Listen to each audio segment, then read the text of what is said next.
নমস্কার বন্ধুরা, share market টক্স বা এসএমটি চ্যানেলে আপনাদের স্বাগত।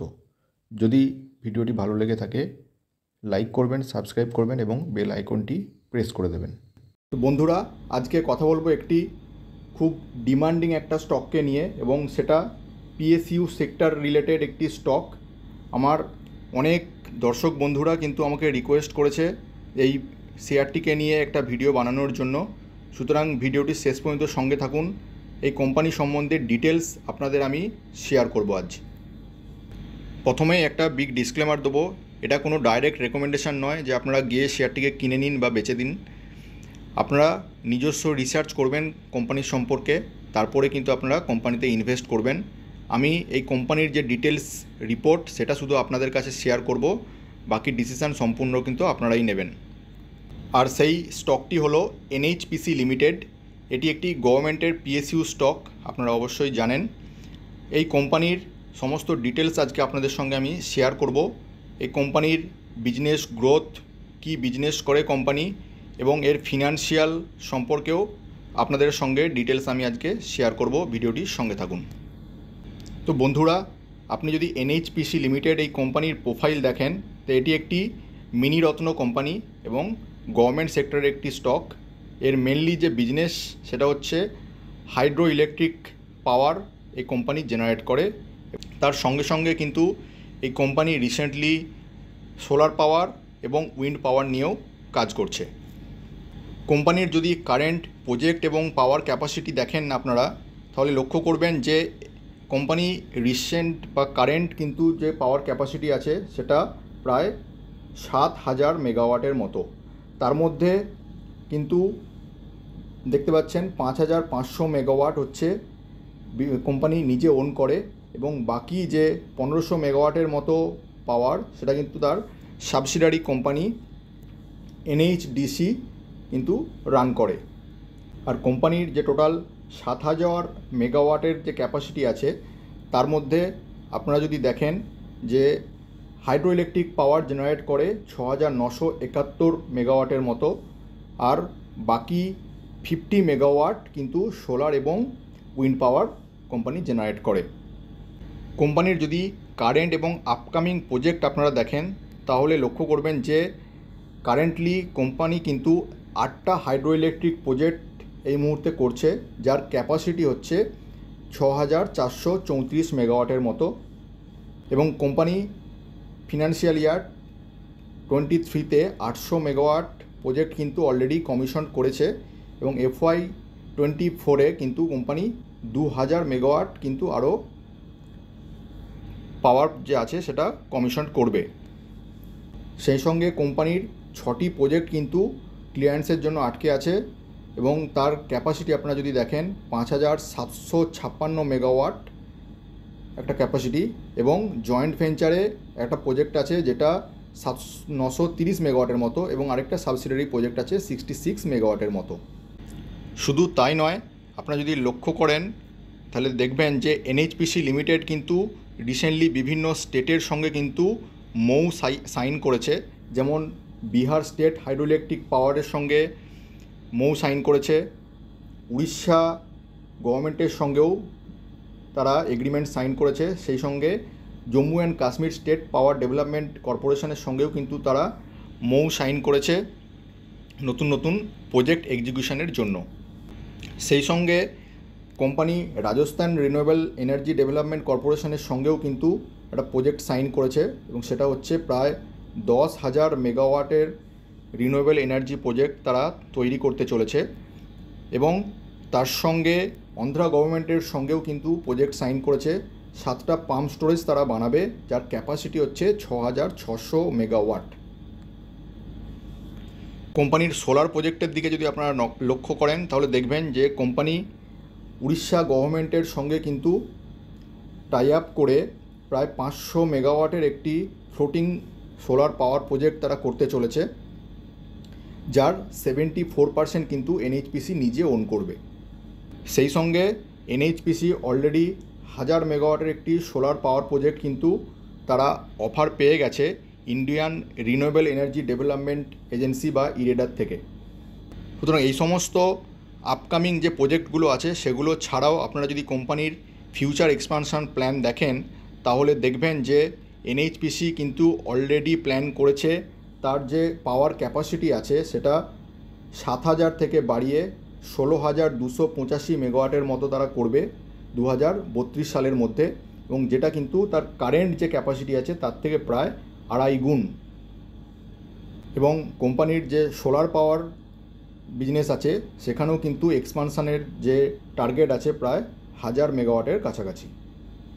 এখনও পর্যন্ত যেটা বললাম সেটা কোম্পানির কারেন্ট কি বিজনেস এবং তার ফিউচার এক্সপানশন প্ল্যান নিয়ে। শুধু সেটা জানলেই হবে না, আমরা জেনে নেব যে কোম্পানি যে রিসেন্ট তার কোয়ার্টার রেজাল্ট পাবলিশ করেছে সেই রেজাল্ট কেমন করেছে এবং তার গ্রোথ কেমন। চলুন দেখে নিই যে কোম্পানি কীরকম রেজাল্ট করেছে লাস্ট ডিসেম্বর কোয়ার্টারে। সবার আগে আমরা দেখে নেব রেজাল্টের সিকোয়েন্স 12, 9, 12। সুতরাং সিকোয়েন্স একদম ঠিকঠাক আছে। আর এখানে যে ফিগারগুলো আপনারা দেখছেন সেটা কিন্তু রুপিজ ইন ক্রোরে আছে। প্রথমে যদি রেভিনিউর দিকে তাকান তাহলে লক্ষ্য করবেন যে কোম্পানির ডিসেম্বর কোয়ার্টারের কারেন্ট যে রেভিনিউ সেটা 2550 কাছাকাছি। আগের কোয়ার্টারে কোম্পানির রেভিনিউ ছিল 3113 কাছে, এবং গত বছর ডিসেম্বর কোয়ার্টারে কোম্পানির রেভিনিউ ছিল 2691 ক্রোরের মতো। সুতরাং আমরা বলতে পারি কোম্পানির যে রেভিনিউ বা ইনকাম কিন্তু কোয়ার্টার অন কোয়ার্টার কিন্তু ডাউন হয়েছে এবং ইয়ার অন ইয়ারও কিন্তু ডাউন হয়েছে। যদি আমরা এক্সপেন্সের দিকে নজর দিই তাহলে দেখব যে টোটাল এক্সপেন্স এই কোয়ার্টারে ছিল 1727, আগের কোয়ার্টারে ছিল 1573 এবং গত বছর ছিল 1303। সুতরাং এক্সপেন্সের দিকে নজর দিলে আপনারা দেখবেন যে এক্সপেন্স কিন্তু কোয়ার্টার অন কোয়ার্টার এবং ইয়ার অন ইয়ার কিন্তু বৃদ্ধি পেয়েছে। সুতরাং এক্সপেন্স বৃদ্ধি পেয়েছে এবং রেভিনিউও কম। তাহলে বুঝতেই পাচ্ছেন, যদি প্রফিট আপনারা দেখেন, আপনারা জানেন প্রফিট মানে আপনার ইনকাম মাইনাস এক্সপেন্ডিচার।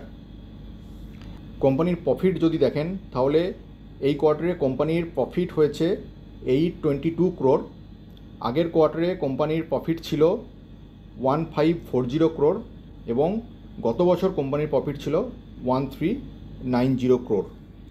সুতরাং দেখতে পাচ্ছেন যে কোয়ার্টার অন কোয়ার্টার এবং ইয়ার অন ইয়ার কোম্পানির প্রফিট কিন্তু অনেকটাই ডাউন হয়েছে। এবং ট্যাক্স দেওয়ার পরে কোম্পানির প্রফিট যদি আপনারা দেখেন, প্রফিট ফর দ্য পিরিয়ড, তাহলে আপনারা দেখবেন যে এই কোয়ার্টারে কোম্পানির প্রফিট হয়েছে 628 ক্রোর।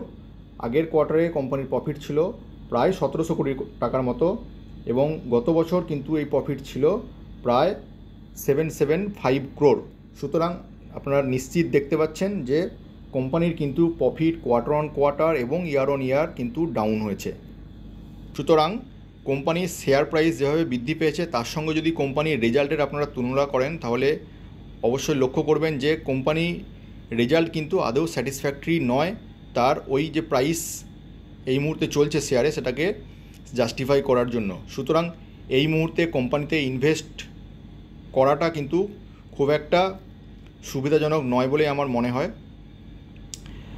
কিন্তু গভর্নমেন্ট যেহেতু রিনিউয়েবল বিভিন্ন প্রজেক্ট নিয়ে আসছে সেই জন্য কিন্তু ফিউচারে হয়তো কোম্পানিটা ভালো করবে। সুতরাং ইনভেস্ট করার আগে আপনারা অবশ্যই কোম্পানিটাকে যাচাই করবেন। আর আপনারা যদি এই কোম্পানির শর্ট অ্যানালাইসিস দেখেন, মানে স্ট্রেংথ, উইকনেস, অপরচুনিটি এবং থ্রেড, তাহলে লক্ষ্য করবেন যে কোম্পানির যে স্ট্রেংথ সেক্ষেত্রে কিন্তু কোম্পানি যে নতুন নতুন রোবাস্ট প্রজেক্ট নিয়ে আসছে সেটা সত্যি খুব ভালো এবং ভবিষ্যতে এই প্রজেক্টগুলো সাকসেসফুলি এক্সিকিউশনের পর কিন্তু কোম্পানির ব্যালেন্স শিট আশা করা যায় যে কিছুটা উন্নত হবে।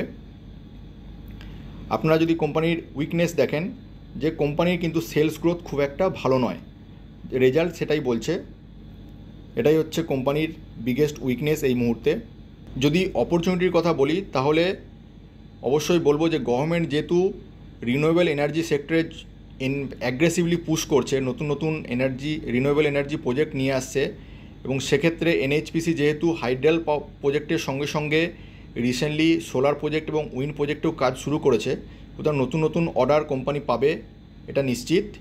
তো সেই হিসেবে দেখতে গেলে কোম্পানি কিন্তু ভবিষ্যতে নতুন আরও প্রজেক্ট পেলে কোম্পানির ব্যালেন্স শিট উন্নত হবে।